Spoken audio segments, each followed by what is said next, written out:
তো ভিউয়ার্স, এই যে দেখুন আমার সরষার ক্ষেত এমনি আসলে আল্লাহ আমাকে এত পরিমাণ ভালোবাসা দিয়েছে। আমি নাড়া থুয়েই দিছি, নাড়া তুলি নাই, তারপরেও দেখছেন আল্লাহর একটা অসুস্থ রহমত আমার উপরে আছে। কারণ হচ্ছে আমি এখন তো শুধু এগুলা বনি সারিয়ে আমি 2টা সেচ দিয়েছি, এরপরে আর কোনো মানে এর ভিতরে ট্রিটমেন্ট করি নাই। অবশ্যই আমার ট্রিটমেন্ট দেওয়ার একটুখানি জরুরি দরকার ছিল। তো মোটামুটি কালকে আমি মনে করছি যে সেচ নিয়ে একটু সার ফেলাই দিব। তে সার বাদেই অনেক মাশাল্লাহ মাশাল্লাহ অনেক সুন্দর ফুল। এগুলো একটু দেখাও আমার দর্শককে।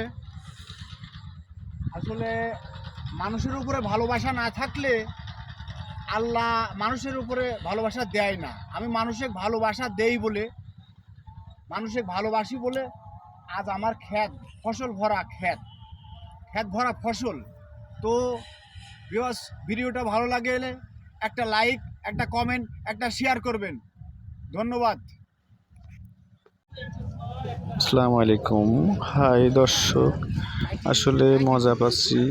লাগালাম বুনলাম হচ্ছে রাই, কিন্তু হয়ে গেল হচ্ছে সরিষা।